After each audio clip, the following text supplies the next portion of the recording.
¿Qué tal? Gracias por estar en sintonía de 100% Noticias a esta hora. Soy Lucía Pineda Ubau. Gracias por vernos por www.ciennoticias.com.ni en toda la bolita del mundo y también por ser parte de nuestros videntes en nuestras redes sociales, en YouTube de 100 Noticias Nicaragua, nuestras plataformas de Facebook, Twitter. Le invitamos a que le dé me gusta a este programa, así nos ayuda a obtener más visualizaciones y nos ayuda también a la sostenibilidad.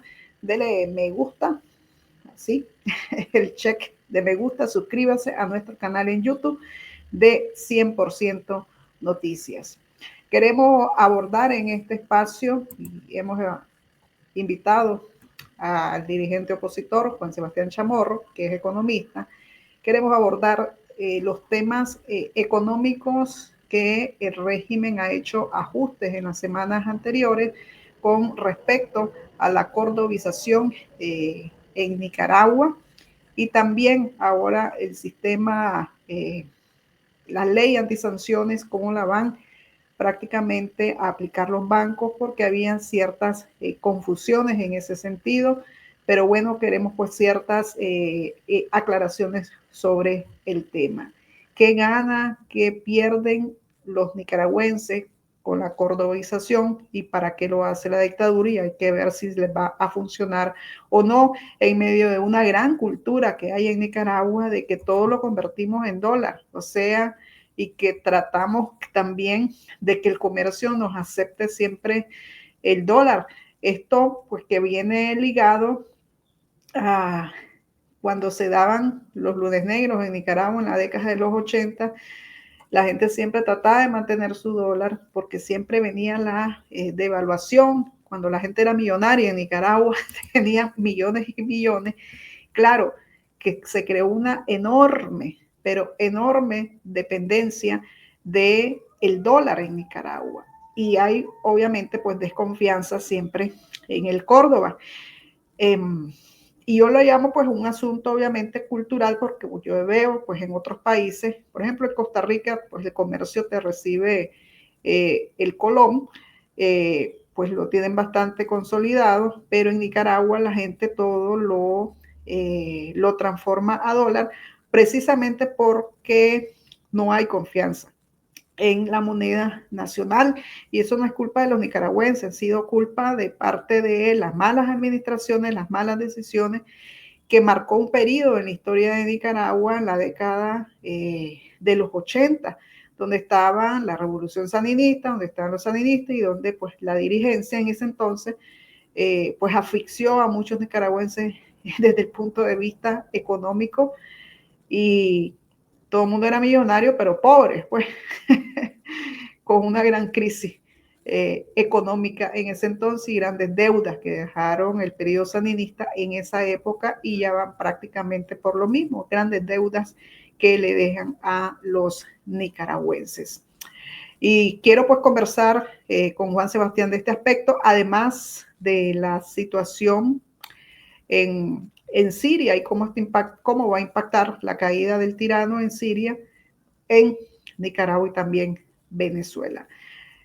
Hola Juan Sebastián, lo tenemos por acá ya a Juan Sebastián Chamorro, que es economista y líder opositor nicaragüense, desterrado, desnacionalizado. Bienvenido Juan Sebastián. Muchas gracias Lucía por la oportunidad y un saludo a todos los que nos ven. Gracias, Juan. Quería comenzar tal vez con lo más actual y es lo que se espera para las dictaduras de Nicaragua, Venezuela, cómo ves el panorama y cómo impacta esta caída del tirano en Siria para estos regímenes y sobre todo el de Nicaragua que tiene una gran similitud de corte dinástico. Efectivamente, Lucía, este es un evento internacional que por muy lejano que suene Siria, sí tiene repercusiones para la tríada de dictaduras en América Latina, para Cuba, Venezuela y Nicaragua. Tenemos que recordar de que Cuba ha enviado tropas a Siria a ayudar al régimen de Bashar al-Assad y el de su padre, que por 54 años cometieron delitos crímenes de lesa humanidad. Es una dinastía familiar que se ha mantenido con la represión, con la fuerza de las armas por 54 años casi, y que se desmoronó en cuestión de semanas. ¿Por qué ocurrió esto? Bueno, en parte porque Rusia y Irán, y aquí es donde ya entra a jugar los aliados de Nicaragua, abandonaron a la suerte, a su propia suerte, a Bashar al-Assad, porque tienen problemas más urgentes, Ucrania específicamente para Rusia, y lo abandonaron. El ejército sirio se dio cuenta de eso y depuso las armas, no ofreció ningún tipo de resistencia. Y esto nos debe llevar a varias reflexiones. En primer lugar, que las dictaduras caen, inclusive las más brutales y represivas caen, de que el rol que pueden tener las Fuerzas Armadas, que al final del día también son ciudadanos de estos países y cuyos familiares también sufren las vicisitudes de todo el resto de la sociedad, terminan dándole también la espalda a los represores cuando ya ven de que no tienen futuro, no tienen capacidad de mantenerse o de sostenerse. Los militares simplemente le dan la espalda y estos dictadores terminan solos, abandonados, en algunos casos como Gaddafi, asesinado en una calle como una rata en una alcantarilla. En este caso Assad fue capaz de salir, pero ciertamente desde el punto de vista geopolítico esto viene a generar un enorme cambio en la correlación de fuerza de este eje al cual Ortega se ha unido. Recordemos que Ortega es fiel seguidor del régimen de Putin, de los iraníes, de los ayatolás, era solidario con Bashar al-Assad, hubo una comunicación el día de ayer dando solidaridad al pueblo sirio, etcétera, parte de la dictadura, y esto debilita a este bloque porque básicamente esto es una derrota para Rusia y es una derrota para Irán, que pierde a un aliado importantísimo y que sobre todo muestra el mensaje de que Putin te va a abandonar en la medida de que ya no le seas fiel, para que tomen nota los dictadores de el Carmen. Vamos a ver qué pasa con el pueblo sirio. Ojalá puedan vivir en paz y determinar su propio curso político a través de elecciones, como lo han anunciado. Esto ya es un tema aparte, pero fundamentalmente acá, Lucía, esto es un duro golpe para los aliados de Daniel Ortega y Rosario Murillo, Rusia en particular e Irán, que han demostrado cierta, de hecho, mucha incapacidad político-militar y estratégico para haber permitido una pérdida tan importante para ellos, porque Siria es la salida al mar Mediterráneo, que para los iraníes es de mucha importancia, y para los rusos tener una base militar en el Mediterráneo también era muy importante. No sabemos si esta base va a ser eventualmente cerrada, pero lo cierto es que en este momento un duro golpe para los aliados de Ortega y Murillo, y para nosotros como nicaragüenses una señal de esperanza de que las dictaduras caen. Tarda tiempo, es cierto, pero caen cuando tratan de dominar a la inmensa mayoría que no los quiere, y terminan saliendo como salió Bashar al-Assad en la madrugada del domingo. El régimen se ha alineado, el régimen Ortega Murillo, pues siempre a Rusia y buscando como la sombrilla de protección. Pero esto, Juan Sebastián, teniendo pues a Siria, ¿verdad? Cerca, obviamente, de Rusia, no pudieron al final hacer nada, no lo pudieron salvar al tirano en Siria, y que luego pues salió corriendo pues a buscar refugio político o asilo político allá a Moscú. Entonces, da de alguna manera un gran mensaje al mismo régimen Ortega Murillo, al mismo ejército en Nicaragua, a las mismas fuerzas de represión, a la misma militancia sanita y trabajadores del Estado, de alguna manera que Rusia no es la salvación del régimen. Y no solamente eso, sino que los dejó abandonados. Y es en ese momento cuando se da el abandono, porque claro, esto ocurre a raíz de la invasión rusa a Ucrania, y los rusos, que tenían una fuerza militar considerable en Siria, empiezan a abandonar Siria porque necesitan ganar la guerra que no la han podido ganar en Ucrania, que es un problema adicional que tiene Putin. Entonces, el mismo ejército sirio ojo, ejército sirio, ejército de Nicaragua, pongamos el paralelismo acá, se dio cuenta de que los intereses como ejército, como militar, etcétera, ya no valían nada, porque básicamente el dictador estaba ya perdiendo rápidamente el poder. Y eso explica por qué en solamente 10 días o casi 2 semanas se derrumba un poderío político-militar dinástico de 54 años, porque el ejército le dio la espalda cuando vio que ya no había posibilidades de seguir beneficiándose con la cercanía del dictador. Y las fuerzas del ejército sirio estaban, no ofrecieron resistencia, más bien permitieron la entrada de los rebeldes y la ocupación y la oposición en llegar a Damasco. Entonces, acá las similitudes, digamos, de todas las dictaduras y cuando son dinásticas se parecen entre sí, una represión brutal de Bashar al-Assad, miles, centenares de miles de asesinados, miles de presos políticos, todavía hay presos políticos que están enterrados y que están buscando cómo encontrar las puertas de estas cárceles para sacarlos a la luz, presos políticos, exiliados, bombardeo de ciudades, la brutalidad con la que Bashar al-Assad emprendió en contra del pueblo, que como el pueblo de Nicaragua en la primavera árabe salió a las calles a protestar de manera cívica y pacífica, y Bashar al-Assad, al igual que Ortega, respondió con balas de plomo, asesinando a los manifestantes, que derivó luego en una cruenta guerra civil que todavía es de lo que estamos hablando en este momento. Pero las similitudes de cómo un pueblo se levanta en contra de una dinastía son muy relevantes y deben de estar viendo con mucha atención los reportes, los dictadores del Carmen, porque se pueden estar viendo en el espejo pronto. Las dictaduras caen, la dictadura de Daniel Ortega y Rosario Murillo no debería ser una excepción. Esperemos que no tome el tiempo que le tomó al pueblo sirio librarse de los Assad, 54 años, pero lo cierto es que todas las dictaduras terminan cayendo y esto pone en serios aprietos a las 3 dictaduras, a la de Maduro, a la de los Castro y a la de los Ortega.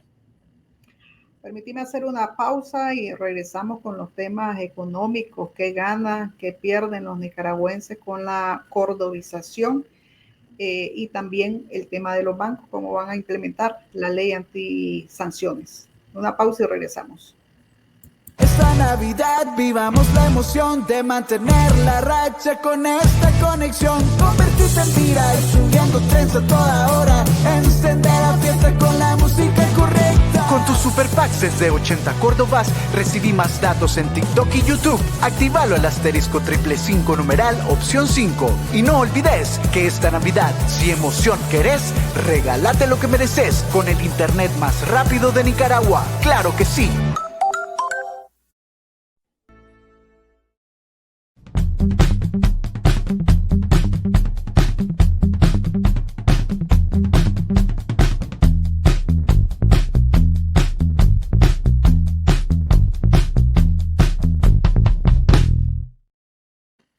Gracias por continuar con nosotros. Converso con Juan Sebastián Chamorro, ahora en esta parte del programa sobre la cordovización, los pagos en Córdobas que ganan los nicaragüenses o que pierden los nicaragüenses con esta medida. Juan. Bueno, en primer lugar, ¿qué significa la cordovización? La cordovización es el interés de el Banco Central o el régimen, en este caso, de hacer que la moneda, el Córdoba, sea más usada que el dólar norteamericano. Esto lo hacen con el interés de, en primer lugar, tener mejor control de los dólares en circulación, es decir, quitarle a los ciudadanos los dólares y tener Córdobas ellos mismos. Y se debe en parte también a lo que vos mencionabas en la introducción, Lucía, de que la gente no se siente desde los 80 con la confianza de atesorar, de guardar Córdobas por el miedo, la incertidumbre a una política monetaria, una devaluación del tipo que se dio en los 80, y este tipo de traumas permanecen por muchos años. Ya estamos viendo, la operación Berta fue en 1988 y todavía persiste gente que habla del operativo Berta. De tal manera que venir a decir de que la incertidumbre se ha eliminado, que son las palabras del presidente del Banco Central, es falso. La incertidumbre siempre se mantiene en el tiempo porque la gente queda con ese trauma. Esos millones que la gente tenía en sus casas de repente fueron eliminados y solo podías cambiar el equivalente a 1,000 córdobas nuevos, y mucha gente perdió gran parte de sus patrimonios en esa mañana del 14 de febrero de 1988, la operación Berta. Entonces, ese trauma y luego las devaluaciones, y que debo decir, la operación Berta tampoco pudo controlar la hiperinflación porque los sandinistas estaban con la maquinita imprimiendo dinero. Entonces, años después, tantos años después, la gente todavía recuerda eso y dice, a la hora de guardar el dinerito, mejor lo hago en dólares. Y eso afecta la capacidad del Banco Central de ejercer lo que se llama la política monetaria. La política monetaria es la utilización de la moneda precisamente para incentivar o tener mayor influencia sobre la economía. El Banco Central no tiene esa capacidad porque la mayor parte de las transacciones están o en dólares o denominadas en mantenimiento de valor con relación al dólar, y el dólar es el que reina y campea en la economía nicaragüense. Es una realidad. Entonces ellos están tratando de revertir eso, y como son represivos, como la cultura de ellos es todo a la manera del garrote y la imposición, dicen vamos a pasarlo por decreto. Entonces por decreto ahora las tarjetas de crédito denominadas en dólares se tienen que pagar en Córdoba. Por decreto ahora no podés poner, se cobra la habitación del hotel en, vamos a decir, en la isla de Ometepe de tantos dólares, no, tiene que ser en Córdoba. Entonces, ellos creen que con la imposición, con las normativas obligatorias, van a hacer cambiar la confianza o a generar mayor confianza sobre el Córdoba. Esto es una gran falsedad. Muchos otros países que estaban dolarizados han tomado dos caminos, Lucía. Una es decir, hombre, contra esto no se puede vencer, vamos a utilizar la moneda del dólar como la de circulación del país y abandonar la moneda local. Esto es lo que hizo Panamá, lo que hizo El Salvador, lo que hizo Ecuador, y a pesar de que han habido gobiernos de izquierda en estos dos países, me refiero a El Salvador y en Ecuador, no pudieron revertir la dolarización. ¿Por qué? Porque el asalariado recibe dólares, y esto se volvió una política extremadamente popular, hasta el punto que ni siquiera Rafael Correa, en su delirio de grandeza, pudo cambiar este proyecto, y tuvimos gobiernos del Frente Farabundo Martí y ahora Bukele que no van a cambiar y no cambiaron la dolarización porque la gente se siente confortable con que le paguen en dólares en vez de que le paguen en colones que tan sujetos a la devaluación. Entonces, ese camino obviamente Ortega no lo va a tomar porque es rendirse ante el dólar. La otra medida es hacerlo por coacción, por decreto, y no lo está logrando tampoco. De hecho, este anuncio que han hecho recientemente ha generado más incertidumbre, se han ido capitales, mucha gente ha estado muy nerviosa con relación a esto, nos han hecho muchas preguntas, y es natural que ocurra porque entonces te indica que le están echando mente a ver cómo pueden provocar esto, en vez de hacerlo por la vía de los incentivos. Por darte un ejemplo, en Argentina el presidente Milei acaba o viene implementando una política monetaria cambiaria que está generando mayor confianza en el peso argentino, que había sido debilitado precisamente en contra del dólar porque el peronismo había hecho un desastre en la economía como lo hizo el sandinismo. Entonces, ¿qué es lo que hicieron las autoridades argentinas? Subirle las tasas de interés de depósitos en pesos argentinos, y eso trajo un poco más de confianza al peso argentino y se está utilizando más. Ese es el tipo de ejemplo de política que te generan confianza. También podemos hablar en el caso del Perú, que se utilizaba mucho el dólar en contra del sol. El Banco Central empezó a tener políticas similares a esta que generaron incentivos y confianza en la utilización de la moneda local. Pero en el caso de Nicaragua lo quieren hacer todo garrotazo, todo por imposición, y más bien genera mayor incertidumbre. La dolarización está bien arraigada en Nicaragua, primero porque el dólar norteamericano, o mejor dicho, Estados Unidos es uno de los principales socios comerciales, se reciben casi 5.500 millones de dólares en remesas familiares y el dólar es una moneda que se utiliza extensivamente en Nicaragua, así que va a ser muy difícil, a menos de que ya traten de prohibirlo. El dólar, ¿verdad? Que o sea, se comentó, ¿no? A raíz de este anuncio, si de eso era lo que se trataba, y ellos tuvieron, me refiero a Wálmaro Gutiérrez de la Asamblea Nacional y a Ovidio Reyes, presidente del Banco Central, explicar en todos los medios oficialistas de que no se estaba llegando a tanto, porque saben, y cuando esto es algo que mencioné en un tuit, cuando vos explicas una cosa demasiadas veces, repetitivamente, algo que no hiciste, es que lo que hiciste estuvo mal. Y estuvo mal haber enviado esta señal negativa de la cordovización en un muy mal momento, además porque tenés la ley de protección de los sancionados, de la que vamos a hablar, y generó todo un tumulto en el mundo financiero, bancario, comercial y económico del país.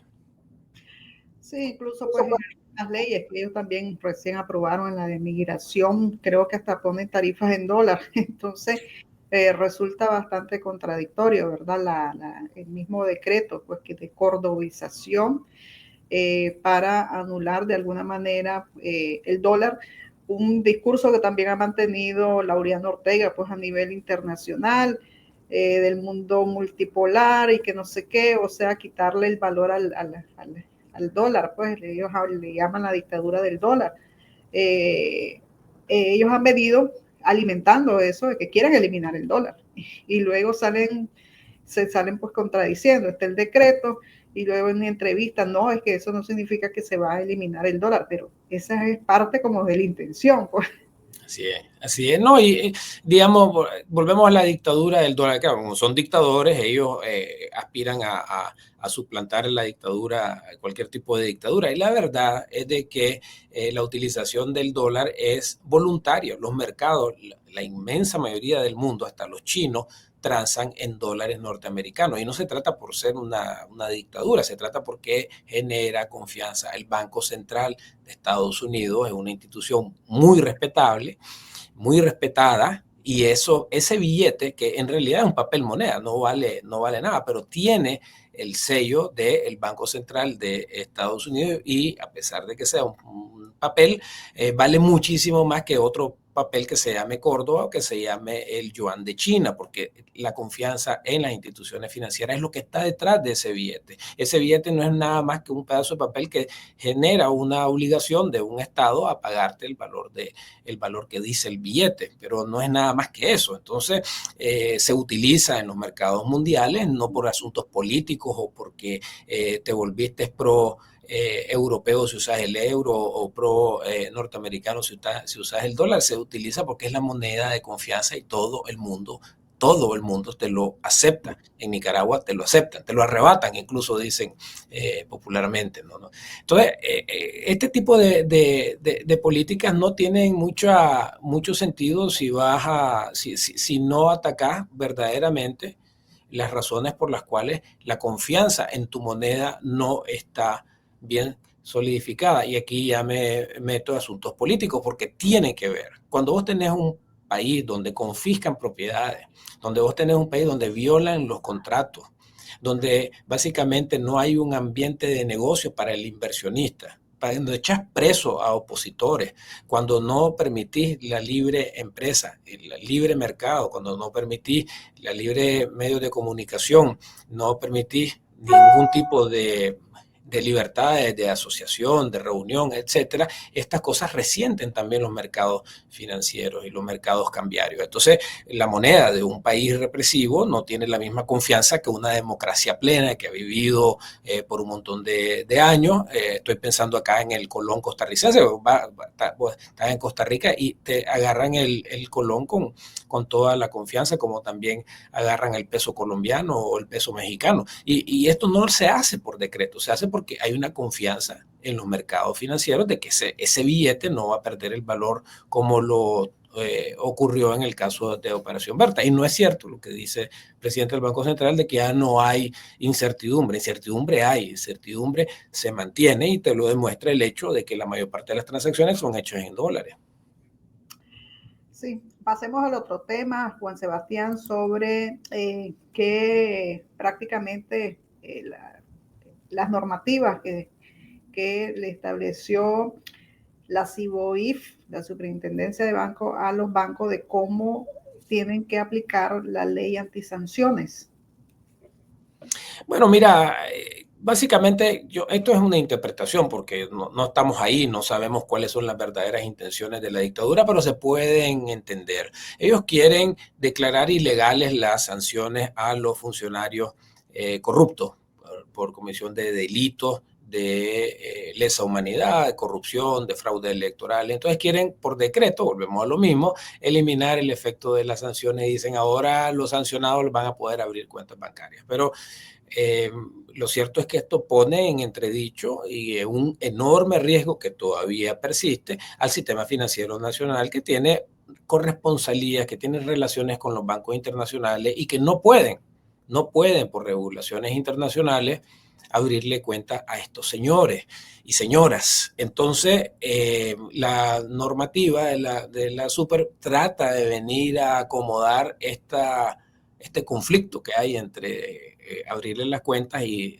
meterte en problemas internacionales, y más bien deja por escrito una reguera de arbitrariedades o de medidas regulatorias que más bien confirma el hecho de que le estás abriendo las cuentas a los sancionados. Tal vez lo querés aclarar de que no van a ser narcotraficantes, cosa que además no sabemos si los sancionados también andan en esos negocios, pero más bien deja en evidencia una cosa muy marcada, y es que en Nicaragua se permite ahora por ley, la ley 1224, abrirle cuenta a sancionados, y eso entra en contradicción con la regulación internacional. Esto es un problema, Lucía, que se va desarrollando, es decir, esto no es algo que va a ocurrir de la noche a la mañana. Los efectos de esto, algunos se van a ir viendo mucho más a largo plazo, otros pueden ir viendo más inmediato.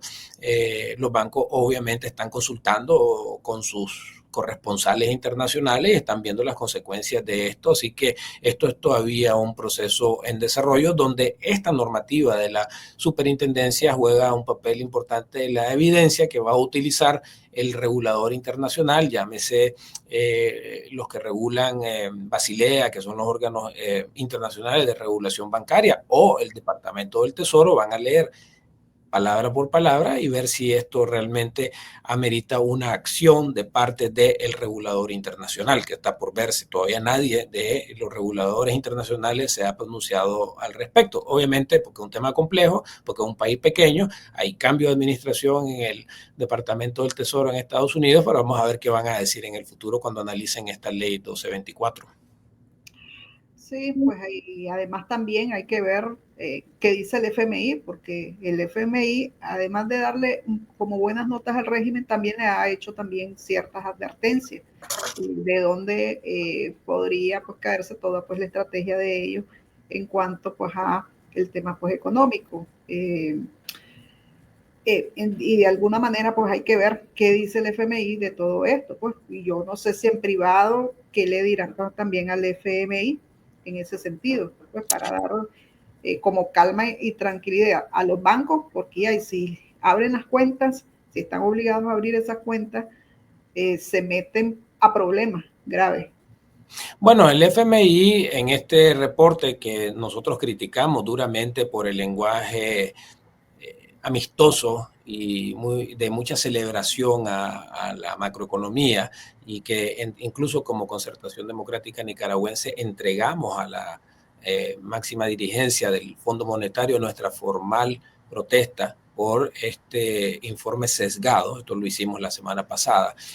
En ese reporte, que es criticable, mencionan el tema de un elemento de riesgo para la economía nicaragüense en las sanciones.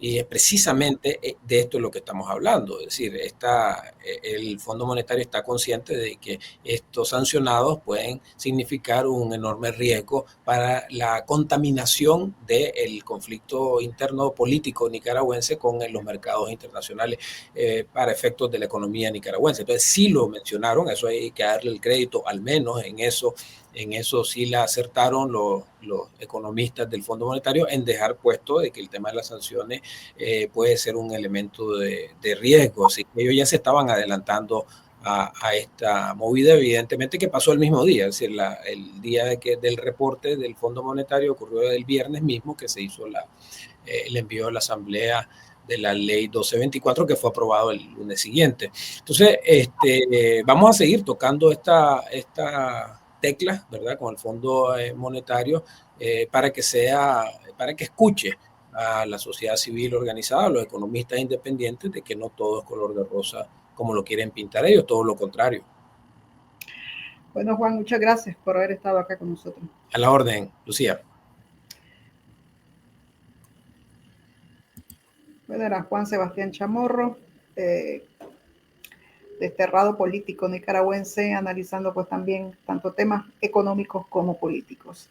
Les recordamos a ustedes siempre mantenerse en contacto con 100% Noticias, como lo pueden hacer, pues retransmitiendo y de alguna manera dándole me gusta, compartiendo nuestros productos en video y también nuestro contenido escrito en nuestro sitio web. Por su atención, muchísimas gracias.